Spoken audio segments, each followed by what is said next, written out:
for the noon session.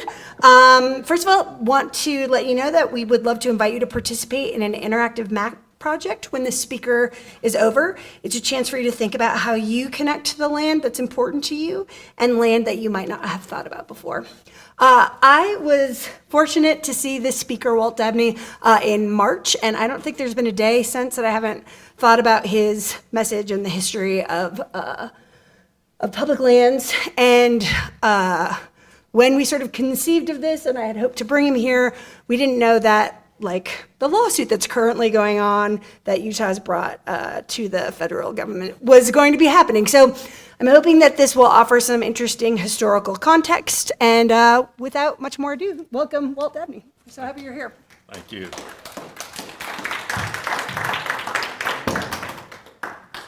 Good afternoon. I'm glad to be with you. Hopefully this won't cut out on me, but I've never been accused of being quiet anyway, so you'll probably hear me. I'm Walt Dabney. I grew up in Texas, and then after graduation from Texas A&M, I was traveling all over America as a national park ranger and a career national park employee.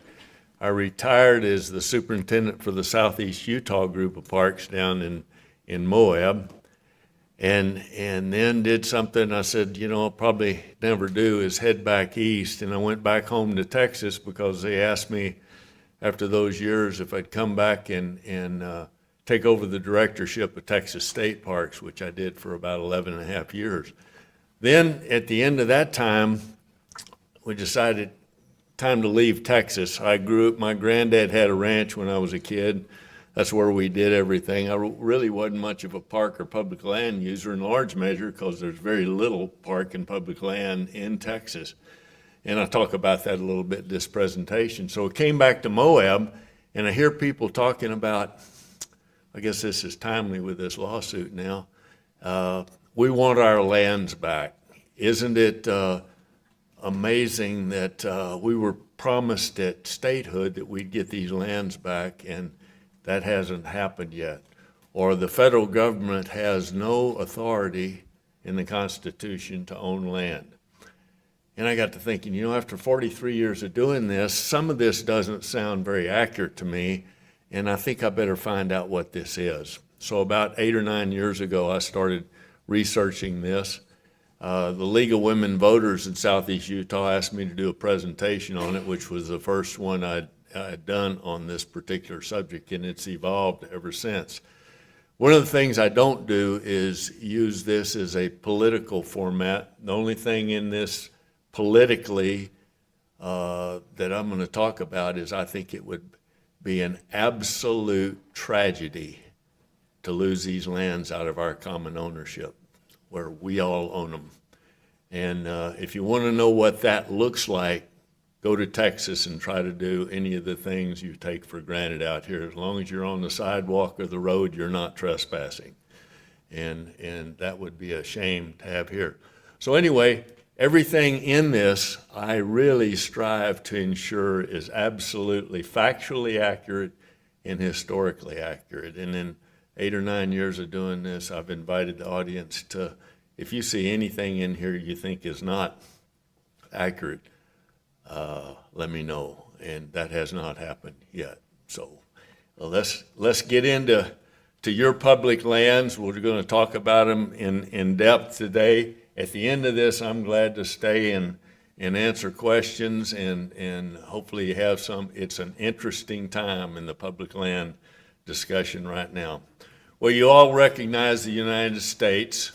You recognize the shape of the states and the layout of the states on the map and so forth. They're actually not this color, but they are that shape.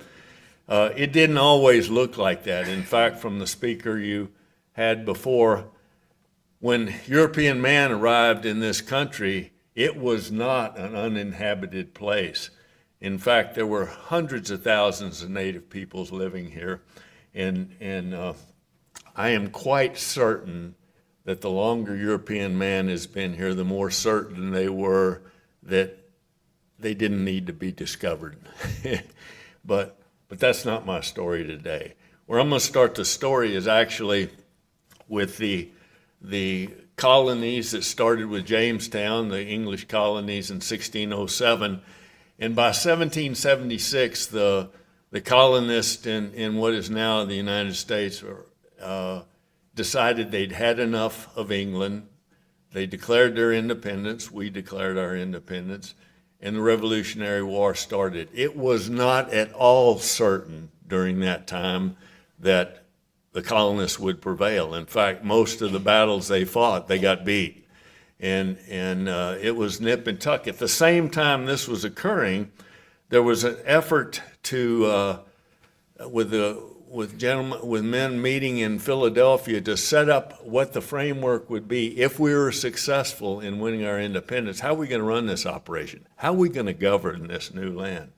And one of the biggest sticking points was the fact that in the states of Georgia, South Carolina, North Carolina, Virginia, Connecticut, and Massachusetts, those states claim land all the way to the Mississippi River. The other 7 colonies in those days said, that's a deal killer. The fact that you claim them doesn't make it so. And so they wrestled with this notion for a good while. What they decided as they were putting together the Articles of Confederation is that no state would exist if we're successful until this is resolved. And how they finally resolved it, and they all agreed to this, is that these lands be considered as common property of the nation because they were wrested from the common enemy by the blood and treasure of the 13 states. So we were all in this together. We all bled and died. And so we're gonna proceed on with transferring these lands. So the lands you recognize as the original 13 colonies, now those states ceded all that land to the Mississippi River to the new federal government. That became the first actual public lands in the United States. So how did we get the rest of them? Well, the treaty of the original treaty, the Treaty of Paris in 1783, signed by England, by France, by Spain actually, and by the United States, ceded all this land to the new United States all the way to the Mississippi River. The next piece of this, the Louisiana Territory, and I don't have a good marker here, I guess you can see that. The Louisiana Territory, in 1803, the colonists had access to the Mississippi River, but they had no way to get into the Gulf of Mexico because France controlled New Orleans, the port of New Orleans. So what they started doing, Thomas Jefferson, through his negotiators, started working with Napoleon Bonaparte, who was in the process of starting his second or third or fourth war in Europe. He seemed to enjoy doing that, but he needed money. And so instead of the port of New Orleans, Napoleon said, how about if we just cut a deal on the whole thing?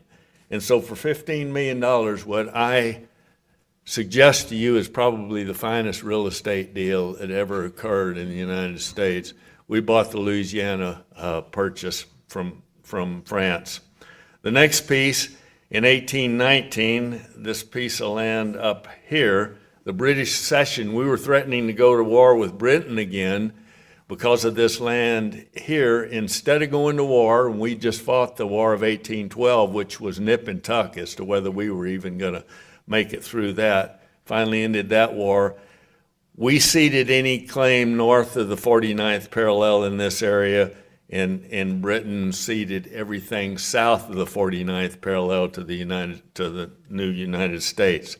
The next piece was this piece down here in Florida. Another unfortunate part of our history caused that deal to occur.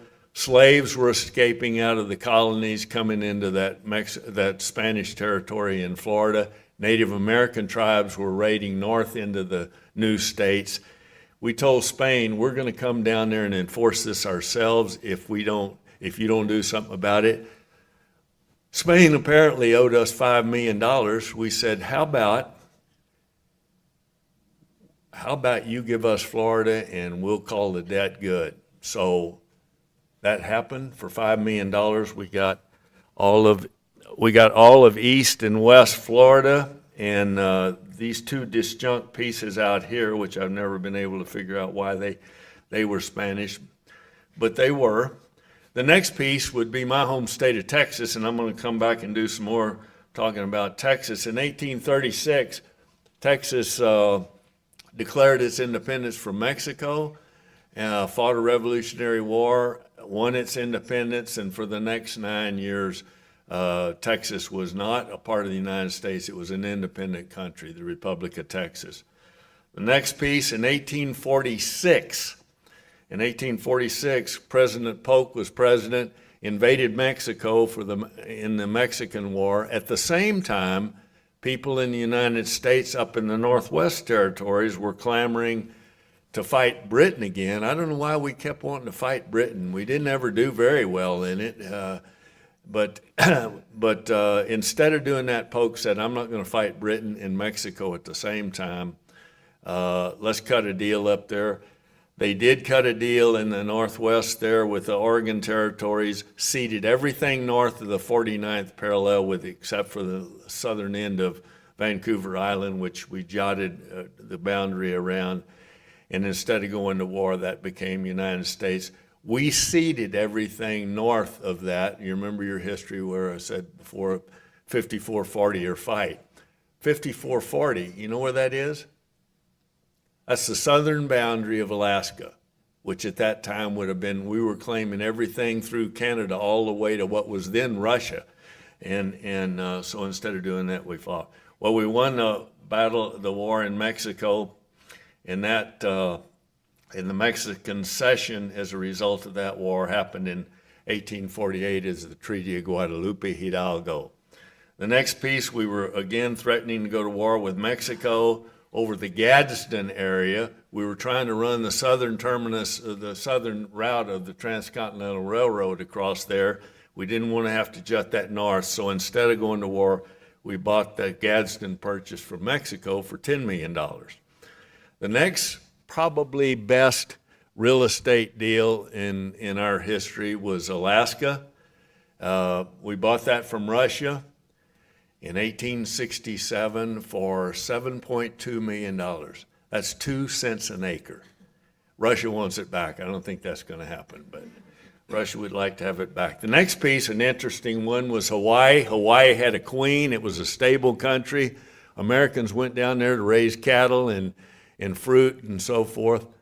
They decided, instead of putting up with any rules and regulation from this monarchy, I think we're in danger. We need the Marines in here. They sent the Marines into Hawaii, and over time, we just annexed Hawaii into the United States. We literally just took it.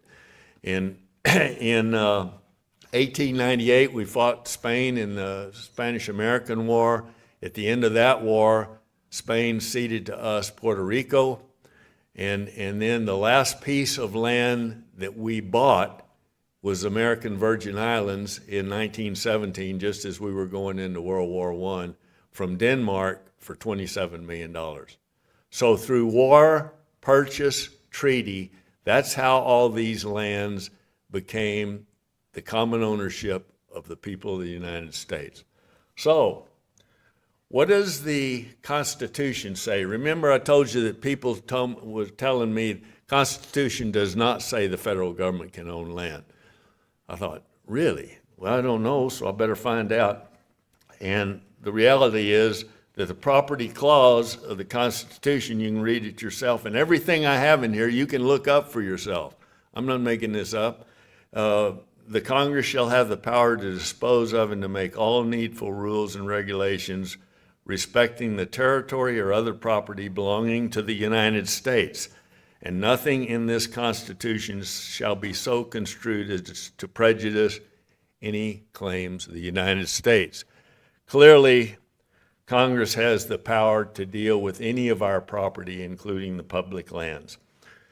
But we certainly can own land. Well, how did it get into, what did I just do here?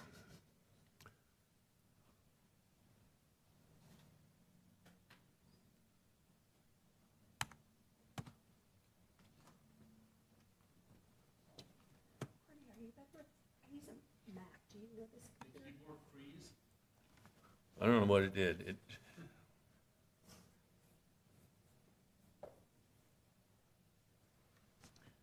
It dropped me out of the program. Okay. Thank you. We'll try it again.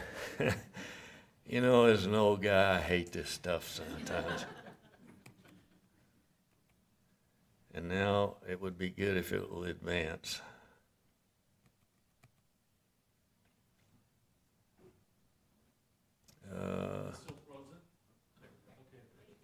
All right, maybe that'll work now. Land Acts. Okay, how did it get from that common ownership, which some of it obviously has over time, to where a lot of it is privately owned land? Well, first of all, at the end of the Revolutionary War, this new country had no money. So it paid its Revolutionary War soldiers in land. If you were a private or enlisted person, you could get 100 acres, up to a colonel who could get as much as 500 acres. Now remember, this was all back east at the time. Subsequent to that, they started selling land. Again, they didn't have any money, so they were selling land to generate money for this new government. $1 an acre, $640 for 1 square mile of land, a section. That sounds like an absolute steal today. $1 was a lot of money in 1785. $640 was an absolute fortune. So people just didn't have that money. It was later raised to $1.25 an acre, and under those programs, almost 180 million acres of that public estate was transferred to private ownership. In addition to that, the Homestead Act in 1862, but at the time of the Civil War, was passed. It allowed up to 160 acres, and back then it was all farming land, 160 acres to the head of a household. That could be a man or a woman. It was later increased to 320 and then to 640. Anybody got any idea why you'd be increasing it? The good lands went first. All of these lands were being used for agriculture. The good lands went first. 160 acres later, lesser good lands with less water, you needed more land. That increased as you came west. You had to be 21 years old, you had to build a house on it, you had to farm it for 5 years, and then it was yours. Under that program, on top of that 180 million acres, another 270 million acres were transferred to private ownership. We still didn't have any money. So to build the railroads, we paid for them in land. And for example, land on every side of the main railroads for 200 feet was railroad right-of-way. In addition to that, for every mile of completed track, up to 12,800 acres per mile were given to the railroad companies. And it's a checkerboard square. If you look at Utah, you'll see along railroad corridors that checkerboard square, which maybe made sense at the time, but it's caused all kinds of problems since then. So 180 million acres, 270 million acres, and now another 180 million acres. That's a lot of land that's been transferred either to private ownership or to land speculators. Texas, interesting story to me. I took Texas history and I didn't know this. When Texas declared its independence, this is what they were talking about, this piece right here. And I'd always heard what a bad guy Santa Anna was, and he probably was. I mean, we fantasized as young people about if we'd have been at the Alamo, it'd been a different damn deal. But that wouldn't have happened if you really read into the history. What Santa Anna at least was coming from Mexico with his army to enforce was that this part of Texas, its economy was almost entirely cotton growing. And to grow cotton, what did you have in those days? You had slaves. Slavery in Mexico, which this was part of, was absolutely illegal. And there was all kinds of correspondence back and forth. You guys got to quit that. That's not legal. Santa Anna was coming north to enforce that. And he, in fact, got beat. And Texas became, again, that private entity.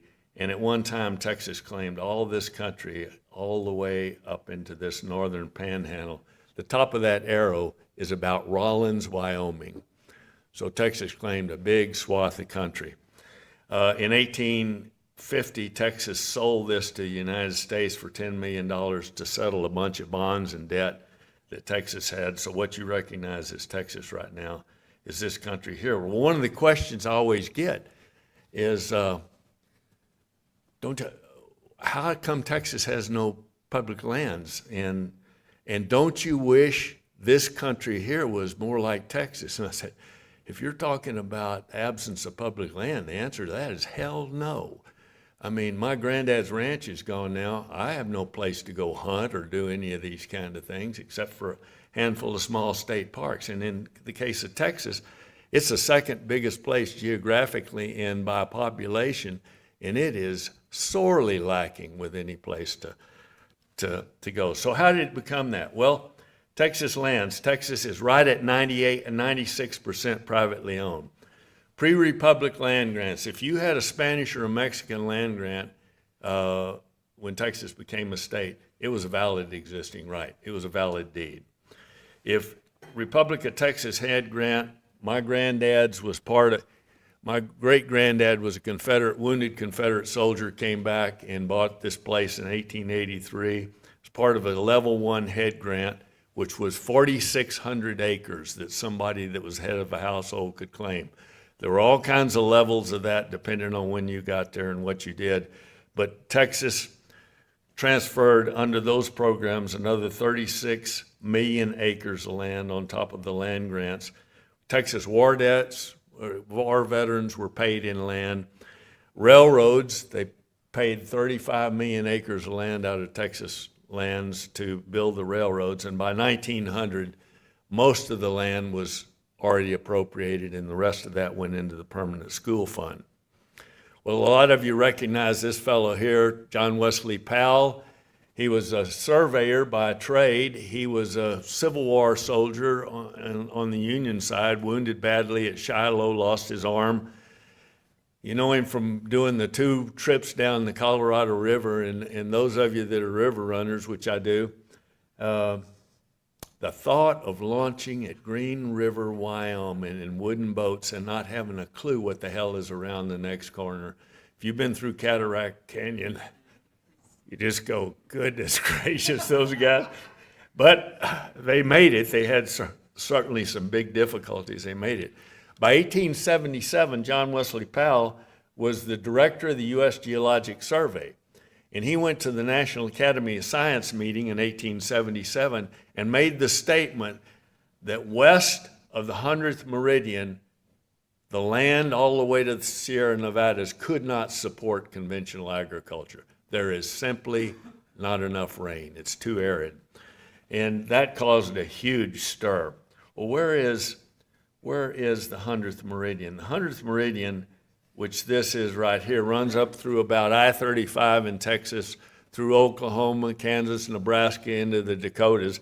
And what he's saying is everything to the west of that line, all the way to the Sierras, is really too dry to support conventional agriculture. And if you look at what's happening to Lake Powell and Lake Mead today, he's damn right. I mean, especially, and I'm certainly not anti-agriculture. I mean, my family did a lot of that. When you are doing things like raising alfalfa and cotton in the desert, that's not sustainable. And we're going to find that out whether we like it or not. It's just not a sustainable proposition. Rectangular survey system. How do we lay all this land out? How did we survey it all? Thomas Jefferson in 1785 established the rectangular survey system in that land ordinance of 1785. It lays out the entire country on a 36 square mile grid, 6 by 6 square miles. What does Utah look like that? You recognize Utah with all the townships overlaid on it, all the blue pieces on those township squares are state lands in Utah. In Utah state lands, Utah received Section 2, 16, 32, and 36 at statehood.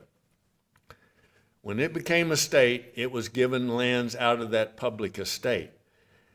It has sold It had right at 7.5 million acres at statehood. It sold over 4 million acres of that. So two things. One is those are not really public lands. They are lands given to the state to do certain things, and I'll tell you about that in just a second. They've sold a bunch of them, which is what they were intended to do, but they're not lands that are necessarily publicly owned. They were put specifically in place to do these things. Whether you sell them, you lease them, whatever you do, it's to generate funds for that. That is in the law. Well, the Utah Statehood Act, remember people said, we at statehood were promised we'd get our lands back. Well, first of all, think about that. Get our lands back. The Treaty of Guadalupe Hidalgo, which ended the Mexican War and ceded those Mexican territories to the United States, happened in 1848. When did the pioneers come into the Salt Lake Valley? 1847. So where were they coming into? They were coming into Mexico. This wasn't the United States. In fact, I guess they were illegal immigrants. I don't know. But if you think about it, Utah Statehood Act, we were promised at statehood to get our lands back. I went, really? Huh. All you got to do with any state is go pull up the Statehood Act and you can see exactly. It's not ambiguous. You can see exactly what it said. Well, what does it say in Utah Statehood Act? Section 3, Part 2 says that the people inhabiting said proposed state do agree and declare that they forever disclaim all right and title to the unappropriated public lands lying within the boundaries thereof. Section 3, Part 2. Section 12 says the said state shall not be entitled to any further or other grant of land for any purpose than is expressly provided in this act. That's what your Statehood Act says in Utah, and it's not unclear. In 1901, a tragic thing happened. It's happened in our history before, and it's always tragedy. President McKinley, William McKinley, was assassinated. It changed the course of history in a lot of different ways, and it certainly changed the course of conservation in America in a profound way, because his vice president was this guy, and I'm going to talk about him a little bit because he's a terribly important person. One of the things Teddy had as part of his philosophy is that it's not what we have that will make us a great nation, it's how we use it, which is absolutely true. Giving examples, the way we were logging in those days, and there was a serious potential that we were going to run out of timber, is these crews would come in here, they would do this to the landscape, they would move camp, go on to the next place, and then grasses would start coming back before the topsoil was gone, and hundreds of thousands of livestock, in many cases sheep, were put on the landscape. And then when the watershed was destroyed and the snow and the rains came, this is Manti, Utah, about the third time it was completely wiped out by mudslides and so forth. There's nothing to hold the hillsides in place. People started screaming. In fact, they did in Utah profoundly, because it was not going well, both from the mudslides. And one of the great concerns with the Utah legislature and the governor, who was Governor Heber at the time, was that the water quality was terrible. When you figure you got hundreds of thousands of sheep perched up on the mountain above you and you wonder why your water tastes funny, it doesn't take a whole lot of research to figure that out. So they passed the Forest Reserve Act, Congress did, in 1891, signed by President Harrison, and it allowed the president to set aside forest reserves out of those public lands to protect them. President Harrison set aside 13 million acres. Grover Cleveland, 25 million acres. Then William McKinley, before he was assassinated, did another 7 million acres. And then came Teddy. 150 million acres of land. If you add all those together, that's about the size of the National Forest System today. pretty incredible. 150 million acres. Forest Service, established in 1905. The first director of the Forest Service was a guy named Gifford Pinchot. Ever heard of him? If you want to read a really good book, read The Big Burn. And it's got a ton of grand information in it. Pinchot was an interesting fellow. His dad had made a fortune doing what I showed earlier in those slides, clear-cutting vast swaths of America. He was a timber baron. Gifford thought he was going to do the same thing. Instead, his dad sent him to France and Germany to silviculture school to come back and fix some of the things that he did. Well, he was the first. They helped set up the Yale Forestry School. He established a relationship with Roosevelt, kind of interesting. If you read about the Big Burn, Pinchot was an odd duck. One of the things he liked to do, however, was box, and he and Roosevelt loved to box. They'd go down in the gym below the White House and beat the hell out of each other, and then they'd come upstairs, and he had worked with his Yale forestry students to take a topographic map and lay out forest reserves on that map to help preserve them. So they started doing such things, and I'll give you a few examples of them. If you know Moab, the LaSalle Mountains above Moab, a lot of it's privately owned land. If it weren't for the Forest Reserve Act, it all would have been. And in 1906, Teddy proclaimed that as a forest reserve.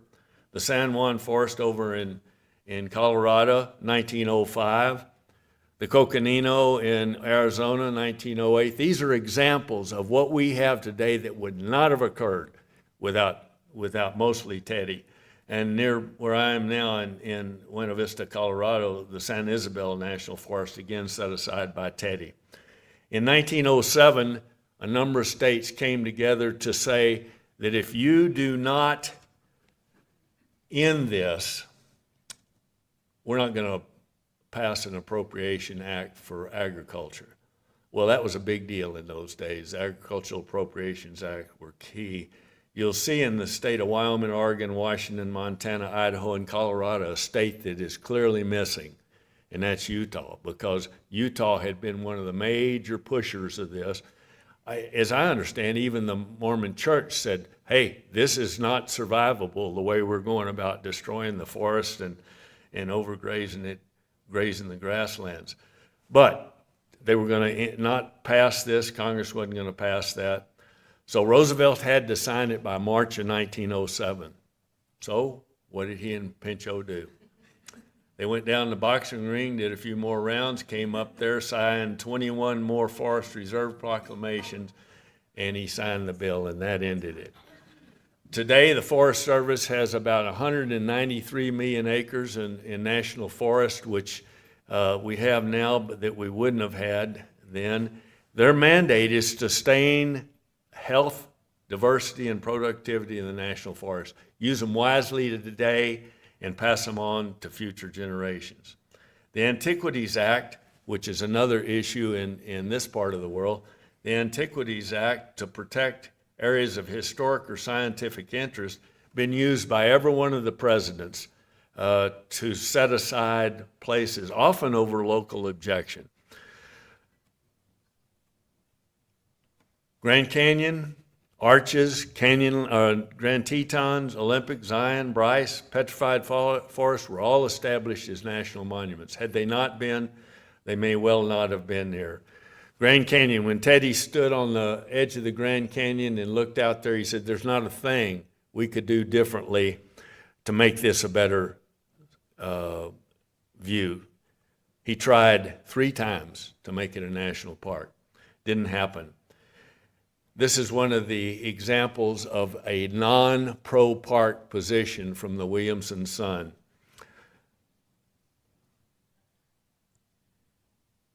Pretty colorful. So President Roosevelt established Grand Canyon as a national monument in 1908. Think about if Arizona would like to see it disappear today. The answer is absolutely not. It's worth millions of dollars every day to the state of Arizona Teddy's legacy. He set aside over 230 million acres of public lands, over 100 national forests, 51 fish and wildlife sanctuaries, reservations, 5 national parks, and 18 national monuments.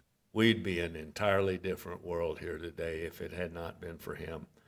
People started coming back from the western United States talking about these lands of belching fire and smoke, and people thought, well, they've been out there way too long, something is not right. So they sent in 1871 the Hayden Expedition out west. Hayden Expedition mapped it, took pictures. In fact, one of their photographers, William Henry Jackson, had been a Civil War photographer. This is 1871 photograph of Old Faithful. Pretty incredible. Also on that trip was Thomas Moran, who is a painter, painted the Grand Canyon of the Yellowstone. When they got back, it was clear there is something big out there that we need to pay attention to. So in 1872, President Grant signed the Yellowstone Act, which set aside the world's first real national park that was set aside for everybody, not just royalty and nobility. And it set the stage for establishing park systems all over the world. Yellowstone. We regard the passage of this as a great blow struck at Bozeman, Montana. You ever tried to get a parking spot in Bozeman, Montana? They said in the case of Grand Tetons, and I worked there as well, in the case of Grand Tetons, when they established Grand Teton National Monument, Jackson Hole will become a ghost town.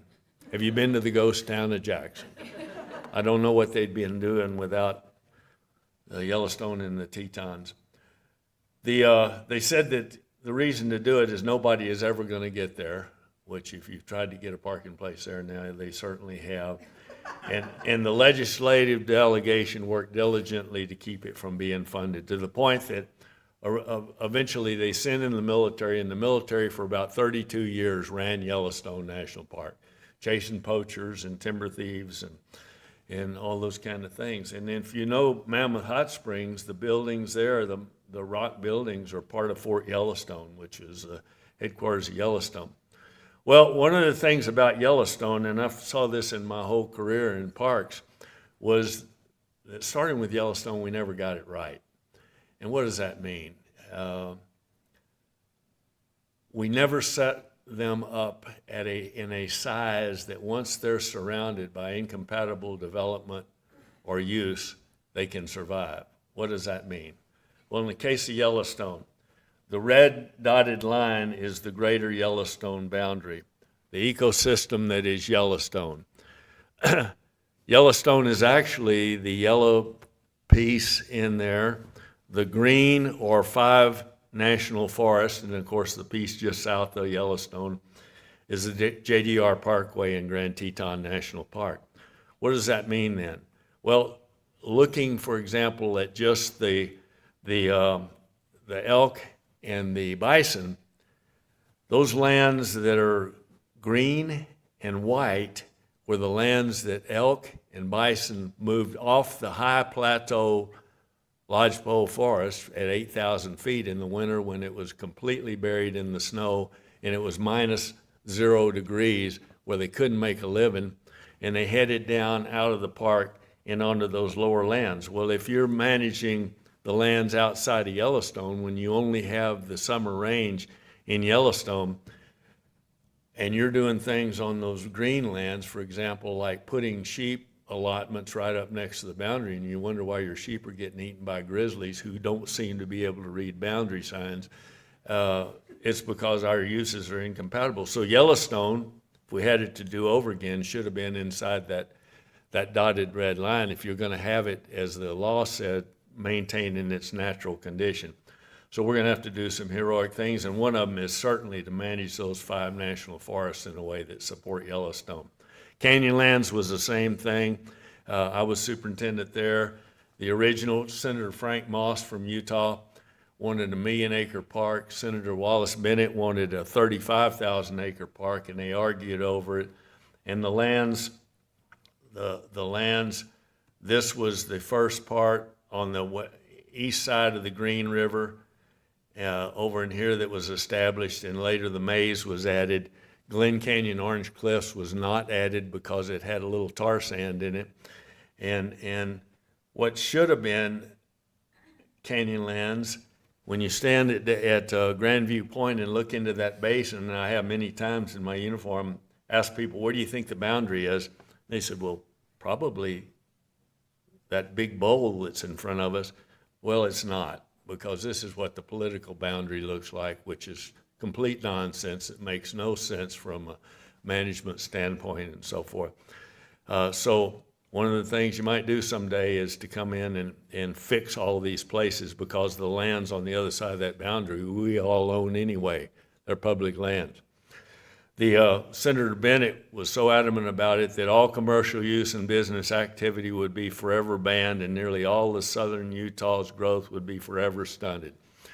Go look at Moab now and in some of those countries. People have found us from all over the world, and it's a major boom. Along with his statement there, it's also extremely economically misleading. Economic value of outdoor recreation, just in Utah, outdoor recreation creates about a $6.1 billion in economic output, goods and services related to this function, and about almost 67,000 jobs. In the U.S., outdoor recreation is an $8.62 billion national generator of economic output and about 4.5 million jobs. Again, the source of that is not me.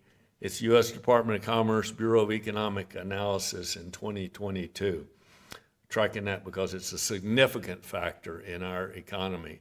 And having talked to a lot of people in southeast Utah that are guides and outfitters, they will tell you that without this, we would not be making a living down here.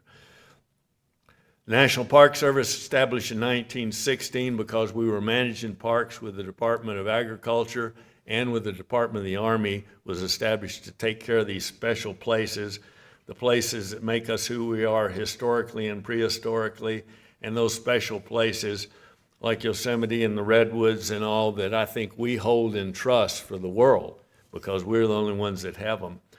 The Bureau of Land Management was established by Harry Truman in 1946, combined the Grazing Service and the General Land Office into the BLM to manage the lands that have not been designated as something else, and that's nearly 250 million that they do now. They also take care of all the minerals management on Forest Service and the public land.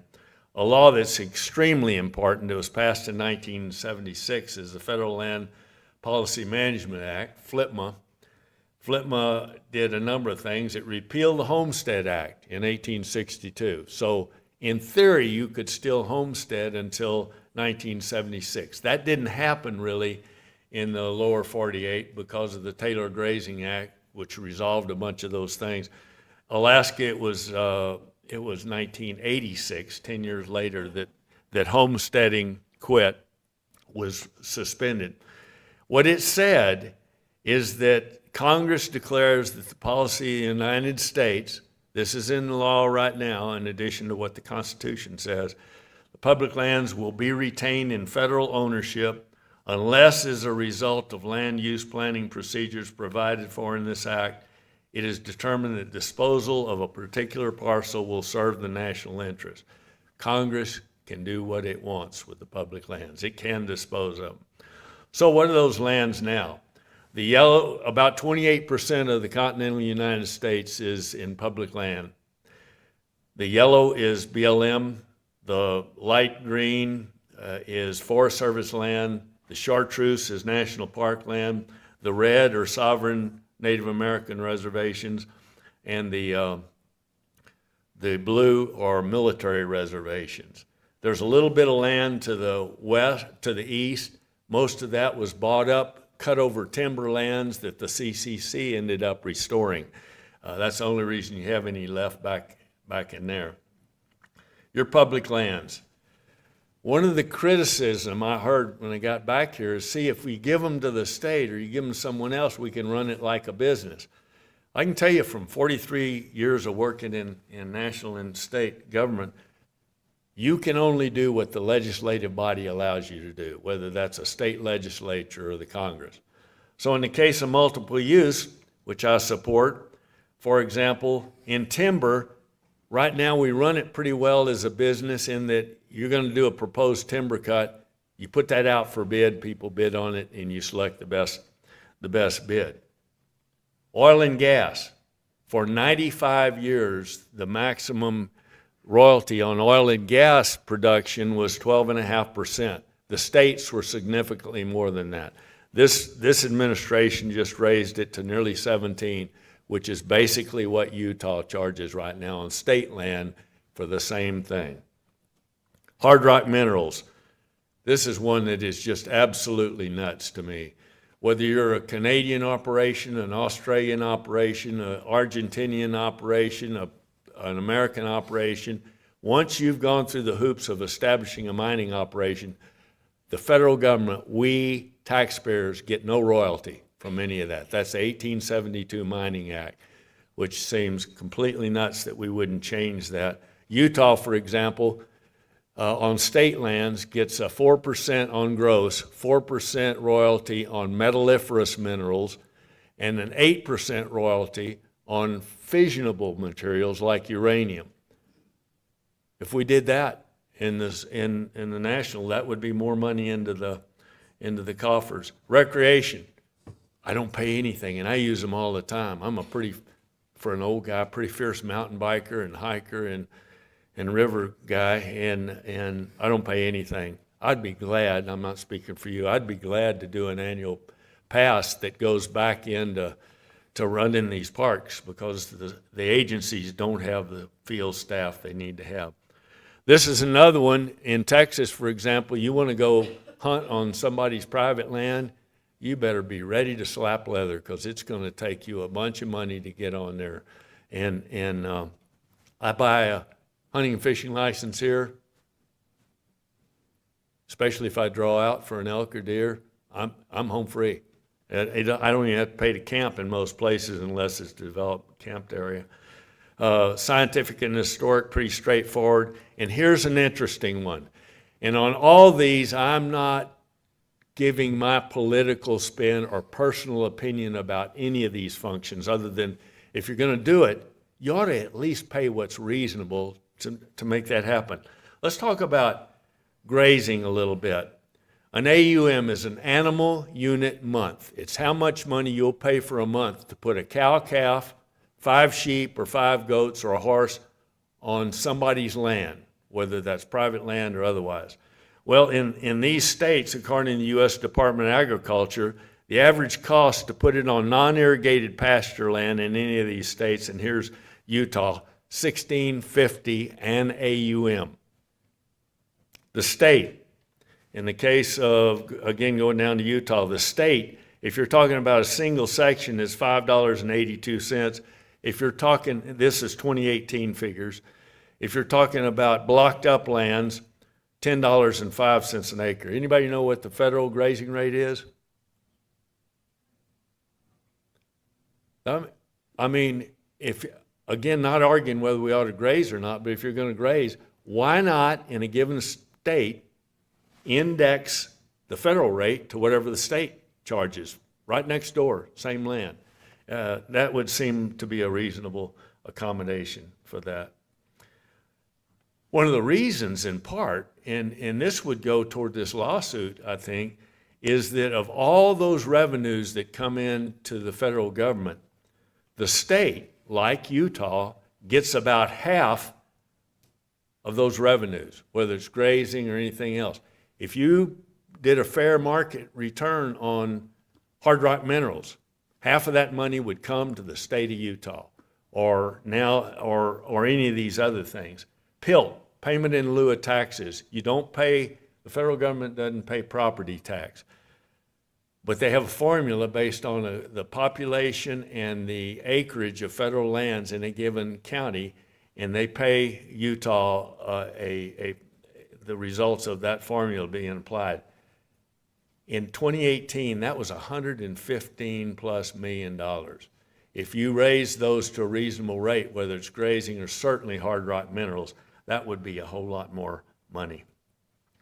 Outdoor recreation, which is obviously one of my passions.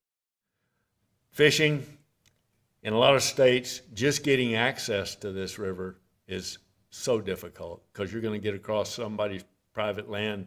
They don't want that. In a lot of places, if you were able to get off a highway bridge and get in here, this guy would be trespassing because he's standing on the bottom of the river and he's either trespassing on the guy on the right or left's land. Out here, we got so many places we can access this. Four-wheel drive, I spent a lot of time when I was director in Texas trying to find places in Texas to lease with motor fuels tax for people to go drive somebody's ranch roads in a four-wheel drive experience. And about the time we had a deal put together, a landowner was happy. His neighbors found out about it and said, no, not next to us. That ain't happening, or you're not a good neighbor. So they all fell through.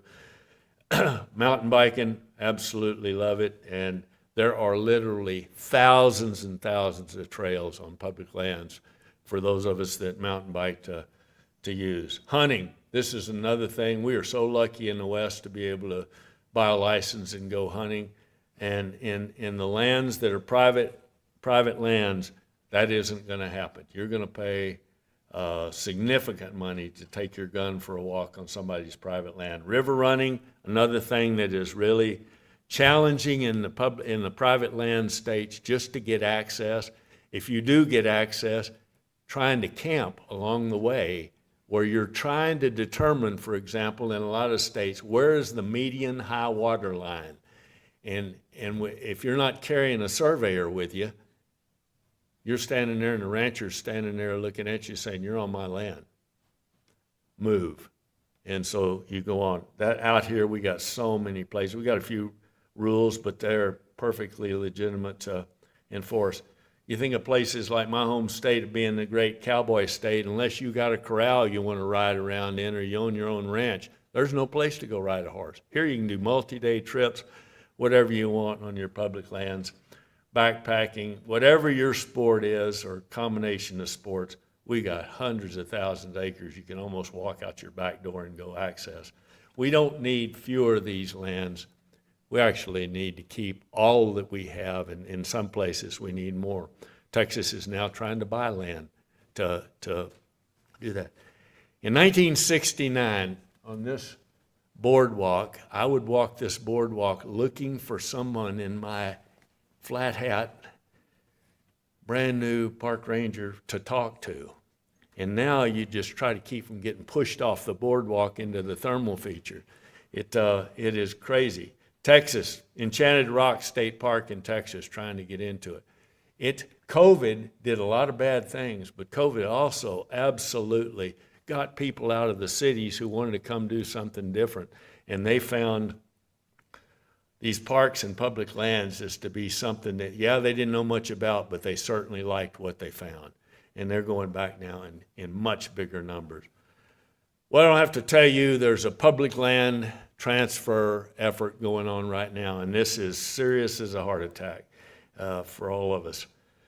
Utah, for example, now that they've filed the lawsuit, in 2012 passed the Utah Transfer of Public Lands Act, signed by the governor at the time, which said that by 2014, you will in fact transfer all the BLM land, all Forest Service non-wilderness, the Grand Staircase Escalante, and Glen Canyon, 31 million acres to the state of Utah. It would become state-owned, and the state could retain or sell any of it. Well, I got to thinking, what would that look like? And now, of course, they've got the unappropriated land lawsuit that's, 18.5 million acres they want given the BLM lands. What would that look like? Is that even feasible for a state to do? And if you think about it, right now, whether you're in Wyoming or Utah or Montana, a tax base of 335 million Americans are paying to sustain these public lands and all the other things, public lands. If it were to be successfully transferred to the state of Utah, the tax base then would be 3.3 million. If you took Wyoming's and said, okay, we're going to take the federal government out of this, you're going to take over these lands, Wyoming's got a population of 600,000 people. What does that look like? I went some cases with Freedom of Information. This is 2018 figures. BLM's operation and maintenance budget for Utah, just the Utah lands, in 2018 was $125 million. It's bigger now. Forest Service, right at $70 million. Glen Canyon, $12 million. And here is the ringer that is not going to get better, especially with climate change. Fire. BLM's fire cost in 2018 was $48 million. Forest Service, $36.5 million. That's not going to get better. That's like stacking that much money up in the middle of the room and torching it. It's just gone. In addition to that, Utah got $74.5 million in federal pay for half of the revenues that are generated, plus the PILT payment. So if Utah took it in 2018 dollars, before they made a nickel, they'd have to come up with $406 million. And in addition to that year, Utah fire costs, I got this from the Utah Fire Marshal, was another $35 million on state and private land. You're talking daunting amounts of money to do that. I don't think it's possible. Utah Statehood Act, one of the things some of the folks, and I actually did this presentation, it was really fun. I actually enjoyed it, over in St. George to the Utah State County Commissioners Association. There was a few of them that weren't pleased with what they were hearing, but you know, it's all true. Utah Statehood Act, they're saying that this is another piece of the Utah Statehood Act that says that the lands are supposed to be transferred. 5% of the proceeds of the sales of public lands lying within said state, which shall be sold by the U.S. subsequent to the admission of that state into the Union, shall be paid to the state to be used as a permanent fund, the interest of which only shall be expended for the support of the common schools within said state.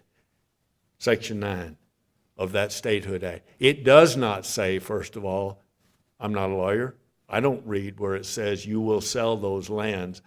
It says if you do sell those lands, after the cost of the sale, the state of Utah will get 5%, the federal government would get 9%, and the bottom line is they're gone.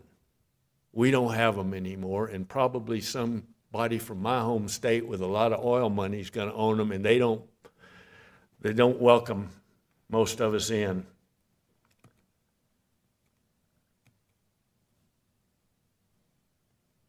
Why is it not doing it?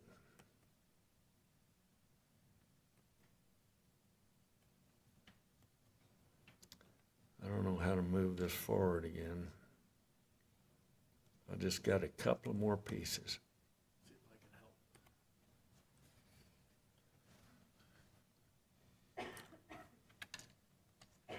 There you go. So if that happens, Frederick Law Olmsted, if anybody knows who he was a landscape architect, and among other things, he laid out Central Park in New York, which, if you've never been there, is an incredible piece of landscape, 800 acres in downtown New York City, that causes that to be a much more livable place. But he made this statement in about 1865: those who are rich enough reserve for themselves the choicest natural scenes. Unless government acts, all places favorable in scenery to the recreation of the mind and body will be closed against the mass of the people, which is really true. If these lands go on the auction block, I would bet that most of us in this room will not be the highest bidder. And when that happens, the sign that goes up does not say, "Welcome, y'all, come on in." It says, "Posted, don't even think about it." And then they're gone. And so those people that love to use these lands, those people that make their living on these lands, it would be much different. And, you know, some of these things, for example, in this lawsuit, just going back to grazing for a second, I wish there were some people that are public land grazers in this audience. I'd love to talk to them, because if they think, if this goes to the state of Utah, that they're going to continue to pay $1.35 an AUM, as opposed to what Utah state charges this year it's $11.66 an AUM. Okay, good luck. It ain't going to happen. And so we gotta be really vigilant, because this is a serious thing. And there are people that are not stupid that are working every single day to make this happen. And while I'm an old guy, I'm 78, I'll make it. I'll get to use these for mine. But a lot of you young people in here better pay attention, and you better be involved in making this stop if you want to have these places. Another good source for you guys, if you want to take a picture of this or whatever, the first presentation I did was with the League of Women Voters in Southeast Utah, which is a nonpartisan group of people that are just very interested in voting reform and making sure things are fair. They have, on a national level, taken this as a national issue for the League of Women Voters, and their position is that these lands should remain in public ownership and be managed for multiple use. This website has a whole lot of information about the public lands, the efforts to get rid of them, some great visuals about that, some on history and other things about these public lands. So I'd highly encourage you, especially if you're a professor, just have an interest in this thing, to use this as a place to gather some information. And the last thing, and I shared this with Maria, when I first met Maria, it was talking to about 180 guides, Southeast Utah guides and outfitters down in Moab doing this program. And I'll tell you, they're paying attention, because if these lands go away, they are out of business. And that's what Southeast Utah, that is a bedrock of the economy down there. And it employs a lot of people. That was filmed, and I'm going to send it to you, and you can use whatever. They filmed it because I can't do this everywhere, and usually I'm on my own hook doing this. I'm kind of a traveling preacher, which I appreciate, and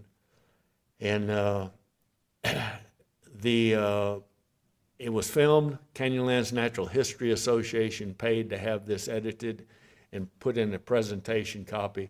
It will be available through the CNHA website. You can use it, you can send it. There's a neat trailer that goes with it. And the word needs to get out on this, that our lands are in fact in danger. And it's important to know the history of them. How did we get them? And the more you know, the less susceptible you are to things that just simply aren't true, which seems to be easily put out there these days. It just drives me nuts. One thing I always carry with me that, and I don't think I had to use it today, is the Constitution, because invariably somebody says, yeah, but the Constitution says, and I don't know how many times, especially when I was superintendent, I went, oh, wow, I didn't realize that. And I thought I knew something about the Constitution. And maybe you could show us and read exactly to the group here where it says that. Boy, that shuts it down in a millisecond. And I just thoroughly enjoy it.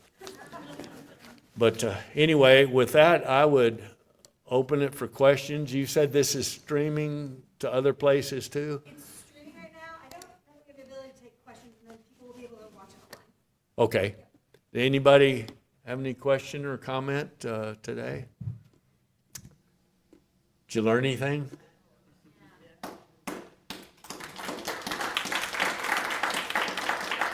Anything I got wrong? All right. Well, thank you very much. Appreciate it. Enjoyed it.